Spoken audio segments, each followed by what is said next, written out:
Hello everyone, आज की इस वीडियो में आपका स्वागत है। और आज की इस वीडियो में आपका जो दूसरा चैप्टर था इंस्टॉलेशन, उसका कुछ टॉपिक बच गया था, उसको आज कंप्लीट करेंगे। उसमें आपको थ्योरी भी बताएंगे और इसके ऑब्जेक्टिव क्वेश्चन भी कराएंगे।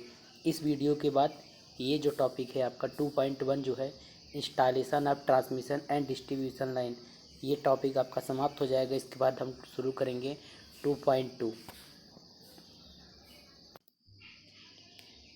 इसके पिछले वाले वीडियो में हमने आपको कुछ टॉपिक बताए थे, उसके ऑब्जेक्टिव भी कराए थे, लेकिन कुछ टॉपिक जो बचे थे उसको थ्योरी भी बताना है और उसके ऑब्जेक्टिव भी कराना है। जैसे यहाँ पे जो जॉइंट्स होते हैं आपको बता देंगे, और इंसुलेटर के बारे में, एनर्जी मीटर, बर्ड गार्ड और अर्थिंग, इन सबको बताएंगे थोड़ा सा, और उसका ऑब्जेक्टिव क्वेश्चन कराएंगे। तो चलिए देखते हैं।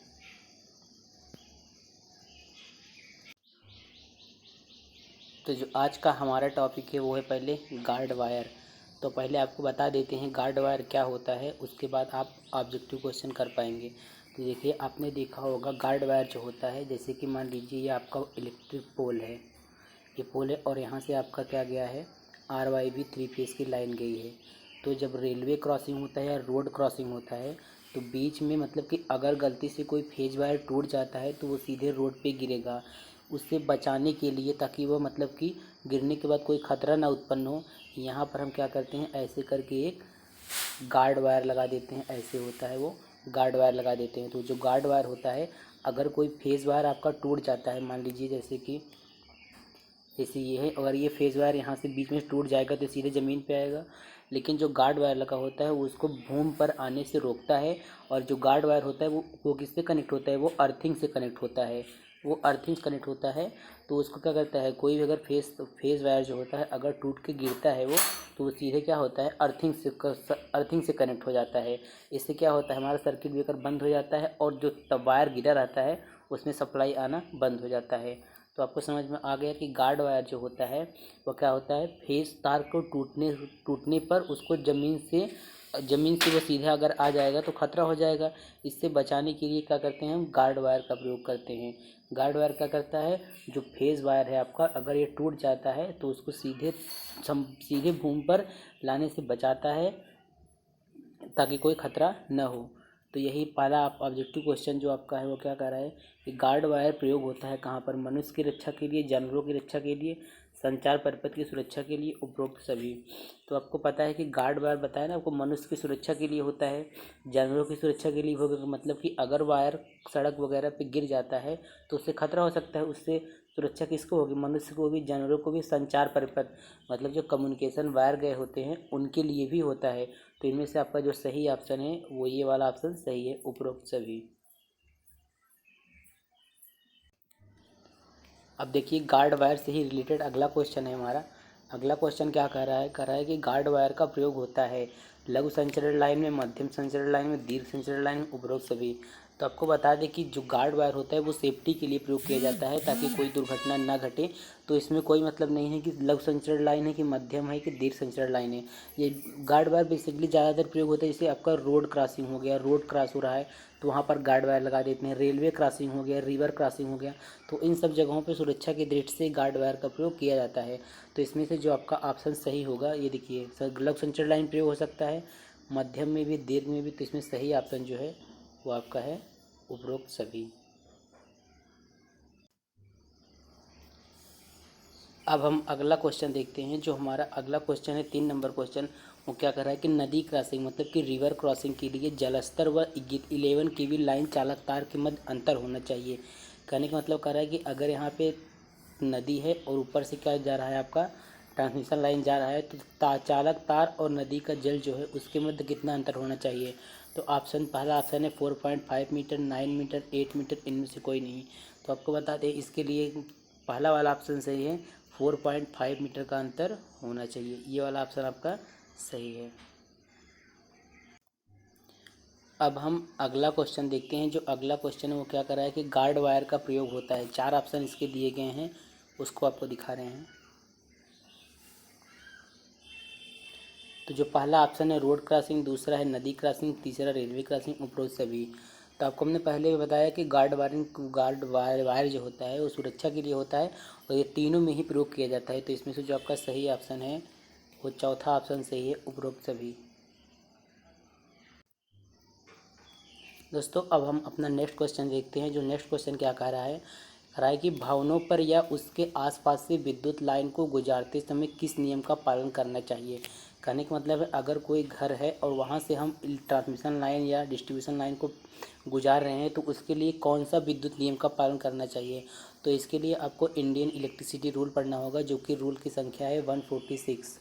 इसको आपको पढ़ना है तभी आप यह क्वेश्चन कर पाएंगे। तो इसमें पहला ऑप्शन है नियम 79 व 80, 41 व 42 होना चाहिए, 50 व 51 इनमें से कोई नहीं। तो इसमें जो आपका सही ऑप्शन है वो पहला ऑप्शन सही है, नियम 79 व नियम 80 का पालन करना चाहिए अगर आप किसी भवन से पावर लाइन को गुजार रहे हैं। अब हम अपना नेक्स्ट क्वेश्चन देखते हैं। जो नेक्स्ट क्वेश्चन है वो क्या कह रहा है कि ट्रांसमिशन लाइन का अर्थ है। ये जितने भी क्वेश्चन है जो सिलेबस आपका बचा था पहले वाले वीडियो में, उन्हीं सिलेबस से कुछ क्वेश्चन बन रहे थे, उन क्वेश्चन को मैंने बनाया है। इसके बाद ये चैप्टर ख़त्म हो जाएगा 2.1। तो ट्रांसमिशन लाइन का अर्थिंग किया जाता है किसके लिए, सर्ज या ट्रांजिएंट बचाव के लिए, अधिक वोल्टता के लिए, अधिक करंट के लिए, इनमें से कोई नहीं। तो आपको पता है सर्ज किसे बोलते हैं ना, अधिक वोल्टता को ही क्या बोलते हैं, सर्ज बोलते हैं। तो जो ट्रांसमिशन लाइन होता है इसके ऊपर तो अधिक वोल्टता मतलब जैसे कि लाइटनिंग अगर होता है, विद्युत अगर जो आकाशीय बिजली गिरता है, इन सबसे बचाने के लिए ट्रांसमिशन लाइन का अर्थिंग करते हैं। तो इसमें से आप बता सकते हैं ये वाला ऑप्शन आपका सही है, सर्ज या ट्रांजिएंट बचाव के लिए। अब दोस्तों हमारा नेक्स्ट क्वेश्चन जो है वो क्या कर रहा है कि लाइन इंसुलेटर का प्रयोग करते हैं किसके लिए। तो पहले आपको बता दें कि इंसुलेटर क्या होता है। देखिए जो लाइन इंसुलेटर होता है, आप देखे होंगे बताया ना कि पिन इंसुलेटर देखे होंगे, डिस्क इंसुलेटर देखे होंगे। ये जो इंसुलेटर होते हैं वो क्या होते हैं,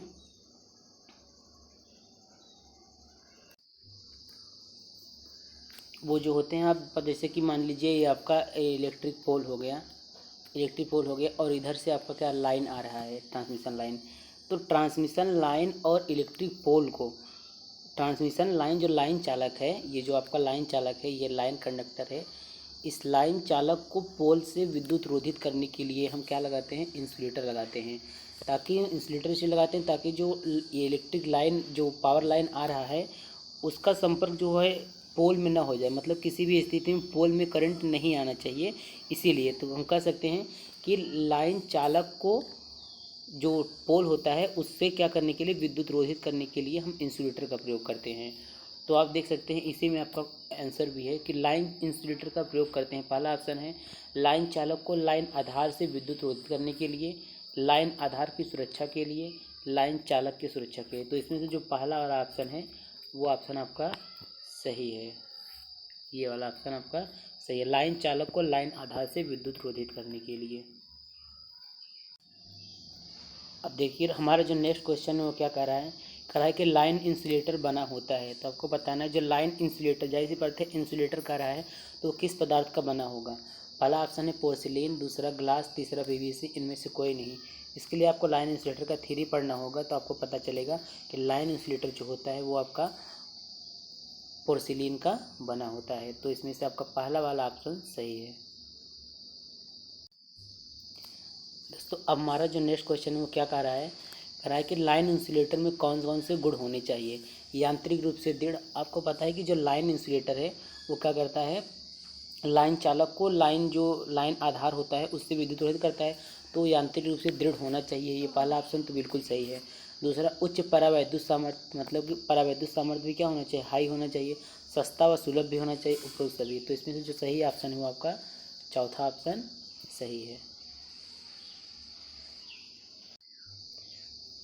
अब हम अपना नेक्स्ट क्वेश्चन देखते हैं। 10वां नंबर क्वेश्चन क्या कह रहा है कि ट्रांसमिशन और डिस्ट्रीब्यूशन में इंसुलेटर प्रयोग किए जाते हैं। Pin insulator, disc insulator, stay insulator, cycle insulator, उपरोक्त सभी। तो हमने आपको पहले ही बता दिया कि जो इंसुलेटर प्रयोग किया जाता है वो पिन, डिस्क, स्टे, इन सब का इंसुलेटर प्रयोग किया जाता है, लेकिन सभी इंसुलेटर का प्रयोग ज़रूरत के अनुसार किया जाता है। तो इसमें से जो आपका सही ऑप्शन है वो 5वां नंबर आपका सही है। इन सभी इंसुलेटर का प्रयोग हम ट्रांसमिशन और डिस्ट्रीब्यूशन में करते हैं। अब देखते हैं दोस्तों कुछ रिमेंबर पॉइंट हमने नोट किया है, उसको आप हमेशा याद रखें। वो ऑब्जेक्टिव क्वेश्चन को सही करने के लिए आपके लिए बहुत महत्वपूर्ण होगा। तो जो रिमेंबर पॉइंट है वो आपको दिखा देते हैं। वो क्या है, जो जोड़ हो गया आपका, इंसुलेटर हो गया, उन्हीं से संबंधित है, क्योंकि ऑब्जेक्टिव क्वेश्चन बनाएंगे तो बहुत ज़्यादा हो जाएगा, इसलिए इन पॉइंट को याद रखे रहिए। ऑब्जेक्टिव क्वेश्चन को आप आसानी से सॉल्व कर लेंगे।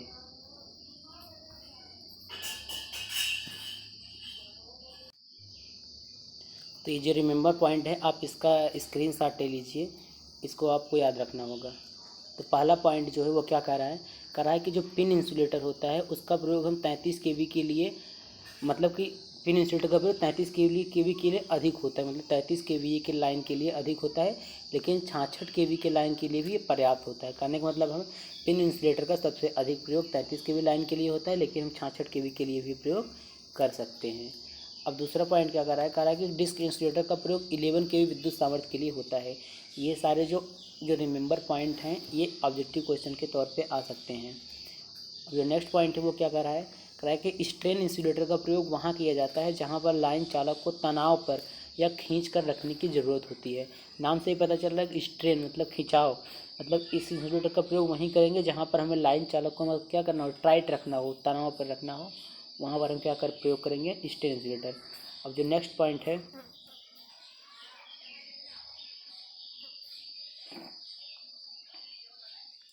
ये देखिए, आप जो नेक्स्ट पॉइंट वो क्या कर रहे हैं, चौथा नंबर है, स्ट्रेन इंसुलेटर का प्रयोग डेड एंड नदी पार करने, लाइन सेक्शन आदि स्थिति पर होता है। मतलब कह रहा है कि स्ट्रेन इंसुलेटर जो होता है कहाँ प्रयोग होता है, डेड एंड क्या होता है बताए थे। जैसे ट्रांसमिशन लाइन आ रहा है, अगर यहाँ पे समाप्त होता है तो इसे डेड एंड बोलते हैं, या फिर यहाँ से मुड़ जाता है तो भी इसे क्या बोलते हैं, डेड एंड बोलते हैं।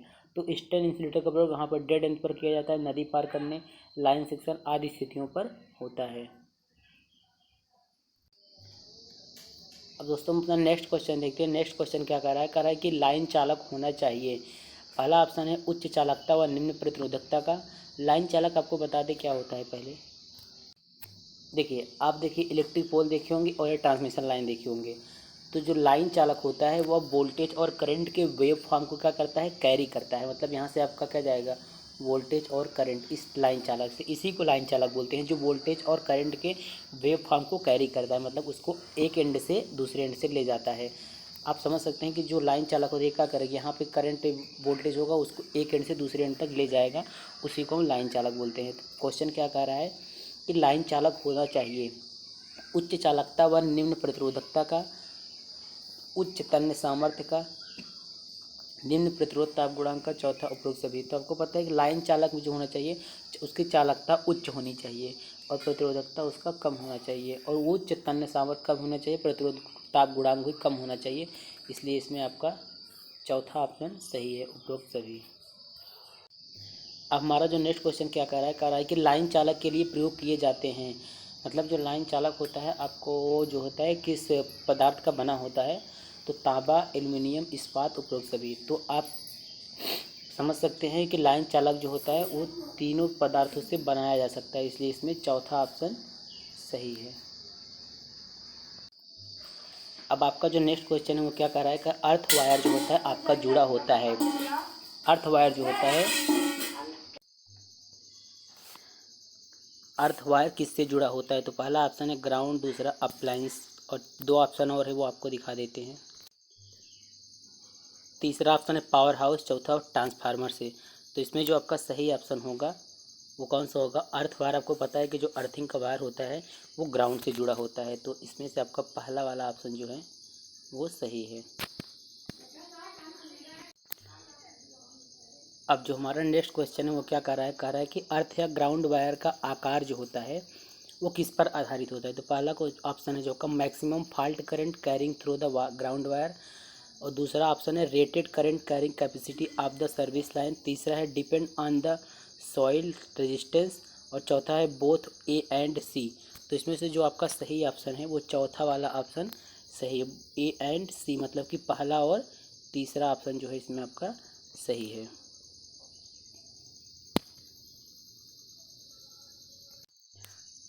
अब देखिए हमारा जो नेक्स्ट क्वेश्चन वो क्या कर रहा है, गाय वायर का प्रयोग होता है। तो आपको पहले बता दें गाय वायर होता क्या है, आपको इसको जानना पड़ेगा, इसके बाद ही आप ये क्वेश्चन सॉल्व कर पाएंगे। सबसे पहले समझा देते हैं गाय वायर क्या होता है। अब इसको समझिए, देखिए जो गाय वायर होता है वो गाय, उसको क्या बोलते हैं, गाय रोप या गाय लाइन भी कहते हैं। इसका प्रयोग पोल के सपोर्ट के लिए होता है। अब एक चित्र दिखाते हैं, उससे आप समझ जाएंगे बिल्कुल आसान तरीके से। आप इस फिगर को देखिए और समझिए गाय वायर इसमें से कौन सी। ये जो वायर आप देख रहे हैं, ये देखिए आपका, ये वाला आपका पोल है, ये पोल है। और ये जो नीचे वायर गया है, ऐसे वायर जो गया है, इसी को गाय वायर बोलते हैं। तो आप समझ सकते हैं गाय वायर का प्रयोग क्यों किया गया है। तो जो पोल है उसकी क्या करते हैं, उसके सपोर्ट के लिए, उसकी सुरक्षा, उसके सपोर्ट के लिए हम क्या करते हैं, गाय वायर का प्रयोग करते हैं। गाँवों वगैरह में आपने इसको ज़रूर देखा होगा, लेकिन नाम नहीं पता होगा। इसको गाय वायर या गाय रोप या गाय लाइन भी बोला जाता है। तो अब चलते हैं अपने क्वेश्चन पर। तो ये था हमारा क्वेश्चन जो गाय वायर का प्रयोग होता है। पहला है प्रोवाइडिंग प्रोटेक्शन अगेंस्ट लाइटिंग। तो पहला क्वेश्चन का मतलब है कि ये गाय वायर जो होता है आपका, ये पोल है और ये गाय वायर है। तो ये गाय वायर क्या करता है, लाइटनिंग से सुरक्षा प्रदान करता है। गलत है ऑप्शन। सपोर्टिंग पोल, पोल को सपोर्ट प्रदान करता है। और यही वाला ऑप्शन आपका सही है। अब आपके सामने नेक्स्ट क्वेश्चन है, वो क्या कह रहा है कि गाय वायर का मुख्य उद्देश्य होता है। वही क्वेश्चन है, थोड़ा घुमा फिरा के दिया गया है। पहला है supporting the pole, protest against the surge, providing emergency earth route, all of those. तो गाय वायर का मुख्य उद्देश्य क्या होता है, सपोर्टिंग द पोल, पोल को सपोर्ट प्रदान करता है। अब जो हमारा नेक्स्ट क्वेश्चन है वो बिल्कुल इजी क्वेश्चन है, ये आप लोगों को बताना है, मैं इसका जवाब नहीं दूंगा। तो भारत में जनरेटिंग वोल्टेज और फ्रीक्वेंसी होती है। पहला है 11 kV 60 hertz, 11 kV 50 hertz, 220 kV 60 hertz, 220 kV 50 hertz. इसका आंसर आप कमेंट में बताएं, इसका आंसर क्या होगा, क्योंकि ये बहुत सिंपल क्वेश्चन है। अब जो अगला क्वेश्चन है वो क्या कह रहा है कि विद्युत शक्ति के उत्पादन और संचरण के लिए, मतलब कि ट्रांसमिशन और डिस्ट्रीब्यूशन के लिए आमतौर पर किस प्रणाली का प्रयोग किया जाता है। पहला है 3 phase 4 wire, 2 phase 3 wire, 3 phase 3 wire, 4 नाना फेबो।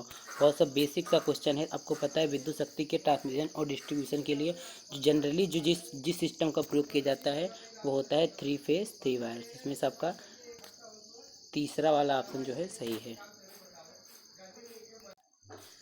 अब हमारा जो अगला क्वेश्चन है वो घरेलू ऊर्जा मीटर है, मतलब कि जो हाउस होल्ड एनर्जी मीटर होता है वो क्या होता है। ये जो टॉपिक है ये भी आपके सिलेबस से लिया गया। लास्ट में आप देखेंगे इंस्टॉलेशन ऑफ एनर्जी मीटर करके टॉपिक है, उसी से क्वेश्चन लिए हैं। पहला है an indicating instrument, a recording instrument, an integrating instrument, none of above.